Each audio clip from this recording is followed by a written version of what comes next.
বল্টু বাড়ি আসোস নাকি? বল্টু, আরে ওই বল্টু বাড়ি আসোস? ঘেটুর এতক্ষণে আসার সময় হলো, কতক্ষণ ধরে আমি ওয়েট করে আছি ওর জন্য। হ্যাঁ রে, আছি আছি, দাঁড়া, দেখ দরজাটা খোলাই আছে, চলে আয়। বন্ধু একটু দেরি হয়ে গেল রে, আমারে তুই খাওয়া শুরু করে দিছস। কি খাইতাছস? আরে ফ্রেঞ্চ ফ্রাই খাচ্ছি, দেখ তোর সামনেও আছে, তোর জন্যও রেখেছি। বাহ বন্ধু বাহ, তুই হলি আমার সত্যিকারের বন্ধু, এই না হলে কি আর বন্ধু? বাহ। বস বস, তাড়াতাড়ি বসে খা তো। তো কাকা কাকিমা কোথায়? ওনাকে তো দেখতে পাইতেছি না। মা আর বাবা একটু বাইরে বেরিয়েছে, দেখ একটুর মধ্যেই হয়তো চলে আসবে। বাহ বন্ধু, ফ্রেঞ্চ ফ্রাইটা তো দারুণ। তোর কাছে তো সব কিছুই খেতে ভালো লাগে। আসলে বন্ধু আমার জানোস তো একটু খাইতে বেশ ভালোই লাগে, মজাই লাগে খাইতে। বেশ বেশ, নে এবার একটু গল্প করি নাকি? হ্যাঁ বন্ধু, অনেকদিন ধরে গল্প হয় না, আজকে একটু গল্প করি। আর বন্ধু আজকে কিন্তু হাসি ঠাট্টা মজার গল্প হবে না, আজকে কিছু সিরিয়াস কথা কিন্তু আলোচনা করব তুই আর আমি। বর্তমানে যা হইতে আছে সেই সবের ব্যাপারে একটু সিরিয়াস কিন্তু আলোচনা করব, বেশ বন্ধু? হ্যাঁ হ্যাঁ, কিরকম শুনি। বন্ধু রাস্তাঘাটে দেখবি, তুই যখন বাইরেবি দেখবি কত মানুষ আছে যারা মোটর সাইকেল চালায় কিন্তু তারা কেউ হেলমেট পরে না। এইটা কিন্তু বন্ধু খুবই খারাপ, তাই না? হ্যাঁ রে বন্ধু, শুধু কি লোকগুলো হেলমেট পরে না, তাদের বাচ্চাগুলোকেও হেলমেট পরায় না। দেখবি তুই, আমি দেখেছি মোটরসাইকেলের সিটে বসে থাকে, বাচ্চা নিয়ে যাচ্ছে, অথচ বাবারও হেলমেট নেই, বাচ্চারও কোনো হেলমেট নেই। কিছু কিছু ক্ষেত্রে আবার দেখবি বন্ধু যে বাবার মাথায় হেলমেট আছে কিন্তু বাচ্চার মাথায় হেলমেট নাই। এর থেকে বন্ধু ওই বাবা কি বুঝাইতে চায় মানুষে যে আমার মাথার দাম বেশি, আমার বাচ্চার মাথার কোনো দাম নাই? এইটা কিন্তু খুবই খারাপ বন্ধু। যে সমস্ত বাবারা হেলমেট পরেন তাগো আমি কইতাছি, আপনারা নিজেরাও হেলমেট পরেন, আপনাকে নিজেকে বাচ্চাকেও হেলমেট পরান। আপনার মাথায় দাম আছে আর আপনার বাচ্চার মাথার কি কোনো দাম নাই? হ্যাঁ রে, দেখিস না সকাল হলে আমাদের স্কুলে যে বাচ্চাগুলোকে যে বাবারা দিতে আসে, গার্জিয়ানরা দিতে আসে, দেখবি তুই বাবার মাথায় হেলমেট আছে কিন্তু বাচ্চার মাথায় হেলমেট নাই, তাই না বন্ধু বল? আমি সব গার্জিয়ানকে কইতাছি যে আপনারাও হেলমেট পরে মোটরসাইকেল চালান, আর মোটরসাইকেলে যারে যারে চাপাবেন, সে আপনার বউ হোক আপনার বাচ্চা হোক যেই হোক, সবারই কিন্তু হেলমেট পরাবেন। নাইলে কিন্তু দেখবেন যদি বাই চান্স কিছু হয়ে যায় তখন কিন্তু সর্বনাশ হয়ে যাবে। তাই আগে থেকে সবাই সাবধান হয়ে থাকবেন, বুঝলেন সবাই? হ্যাঁ, এটা কিন্তু তুই খুব ভালো বললি। আরেকটা দেখেছি, সিগন্যাল না মেনে অনেকে গাড়ি চালায়, এটাও কিন্তু বন্ধু খারাপ। হ্যাঁ ঠিকই কইছস। কোথায় স্কুল, কোথায় হসপিটাল, কোথায় বাজার, এই সমস্ত একটু সবার ফলো করা উচিত। রাস্তার পাশেই তো লেখা থাকে কত কিলোমিটার বেগে কোথায় গাড়ি চালাইতে হবে, সেইগুলো দেখে না। মানে একটা গাড়ি তো পাইছি একদম ফুস করে মনে হয় রকেট চালাইতেছি, এইরকম ব্যাপার। সবার উচিত যে একটু দেখতে হন না গাড়ি চালান না, যে কোথায় কিভাবে স্পিডে গাড়ি চালাইতে হবে, কোথায় হর্ন দিতে হবে, কোথায় হর্ন দিতে হবে না, এই সমস্ত দেখতে সবার একটু সচেতন হইয়া গাড়ি চালানো উচিত বন্ধু। এতে কি হবে, সে নিজেও সেভে থাকবে এবং রাস্তা দিয়ে যারা চলাফেরা করে তারাও কিন্তু খুব সেভে থাকবে, তাই না বন্ধু? একদম ঠিক বলেছিস। আরেকটা দেখবি, রেল লাইনের লেভেল ক্রসিংয়ে যখন গেট পড়ে থাকে, ট্রেন যাবে, দেখবি নিচ দিয়ে গেট পড়া আছে কিন্তু গেটের নিচ দিয়ে সব সাইকেলওয়ালাগুলো গেটের নিচ দিয়ে সব চলে যাচ্ছে, এটা কিন্তু খুবই খারাপ, তাই না বন্ধু? হ্যাঁ বন্ধু একদম ঠিক কইছস। আমি ওইটা দেখি যে ট্রেন যাবে লেভেল ক্রসিং এ, গেট পড়ে রয়েছে, গেটের তলা দিয়ে সব সাইকেল মানুষ সবাই চলে যায়, মানে বিশাল ব্যস্ত। আরে মশাই, আপনার যখন এতই ব্যস্ত তাহলে আপনি একটু আগে বাইরেন বাড়ি থেকে, 10 মিনিট আধ ঘন্টা আগে বাইরেন। যদি এতই ব্যস্ত থাকে, এই ব্যস্ততার নিগেই এই অ্যাক্সিডেন্ট গুলো হয়, এই দুর্ঘটনা গুলো এই ব্যস্ততার নিগেই হয়। এগো কেটা বুঝাবে ক বন্ধু? এত বুঝায় সরকার, এত বুঝায়, লেভেল ক্রসিং এর আগে কত লেখা থাকে, তা সত্ত্বেও বুঝবে না এ মানুষ। না, মানুষ বুঝবেই না মোড়ে, বোঝা উচিত সবার ব্যাপারটা। আরেকটা বন্ধু দেখবি যে যেখানে নো পার্কিং লেখা আছে সেখানে বাইক গাড়ি দাঁড়িয়ে থাকে, অথচ গ্যারেজগুলো ফাঁকা। দেখবি অনেক গ্যারেজ আছে, অনেক বাজারে, অনেক জায়গায়, অনেক হসপিটালের সামনে গ্যারেজ আছে। গ্যারেজে গাড়ি রাখবে না, কিন্তু সব রাস্তার উপরে গাড়ি রাখবে। এটা কিন্তু খুবই বাজে ব্যাপার, তাই না বল? একদম ঠিক কইছস। গ্যারেজে গাড়ি রাখতে গেলে ওই 5 টাকা 10 টাকা বা 20 টাকা ওই পয়সা লাগবে।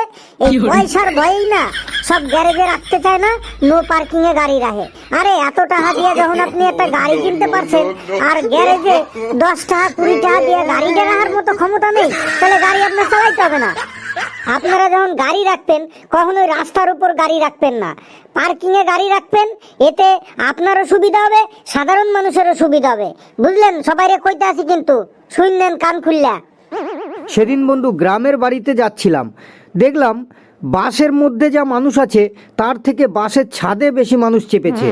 এটা কিন্তু উচিত না বন্ধু, বাসের ছাদে কখনোই মানুষ ওঠানো উচিত না। তুই কি বলিস বন্ধু, ঠিক না? একদম ঠিক। বাসের লোক গুড়ালে কইতাছি, যারা বাসের ছাদে চাপে তাগো কখনোই বাসের ছাদে উঠতে দেবেন না। আর যারা বাসের ছাদে চাপে তাগো কইতাছি, বন্ধুরা আপনারা কিন্তু কেউ বাসের ছাদে উঠবেন না। কারণ বাস যাবে কোথায়, কি গাছপালা ডালপালা থাকবে, গাছে দিয়ে বাড়ি ফাড়ি খাবেন, সব দুর্ঘটনা ঘটবে। আপনারা এগুলা কিন্তু একটু সাবধানে থাকবেন। কারণ আপনারা জানেন যে আপনি যে বাড়িতে যাইতেছেন বা কোথাও যাইতেছেন, আপনার জন্য অনেকেই কিন্তু অপেক্ষা করতে আছে। অতএব আপনি সুস্থ সবলভাবে বাড়িতে পৌঁছাবেন, এইটাই তারা কামনা করে। বাসের কেউ ছাদে উঠবেন না বন্ধুরা। এ তো গেল গাড়ির ব্যাপার। বন্ধু তুই দেখবি কিছু কিছু লোক আছে, সে টাকা ধার নেবে সময়ে, কিন্তু আর টাকা ফেরত দিতে চায় না, তাই না বল? এইটা বন্ধু একদম ঠিক কথা কইছস। তাহা যখন ধার নেবে তখন খুব মিষ্টি মিষ্টি কথা কইয়া, এটা ওটা কইয়া, নানান রকমের কথা কইয়া তুমি টাহাটা ধার নেলা, তোমার কাজটাও মিটলো, কিন্তু টাহাটা ফেরত দেওয়ার সময় আর দিতে চাও না। আমার বাবার কাছ থেকেও কেউ কেউ টাহা ধার নেয়, 2-1 জন আছে আমি দেখছি, তারা আর দিতেই চায় না। টাহা ফেরত দেওয়া তো দূরের কথা, তারা আর দেহাই করে না। এমন এমন মানুষও আছে 2-1 জন। টাকা বন্ধু যদি ধার নেয় কেন? কারণ দরকারেই তো ধার নেয়। তো তার তো দরকারে লাগলো, তাহলে ঠিক সময়ে যদি টাকাটা ফেরত দেয়, পরবর্তীকালে কিন্তু সে আবার টাকা চাইলে পাবে, তাই না বল বন্ধু?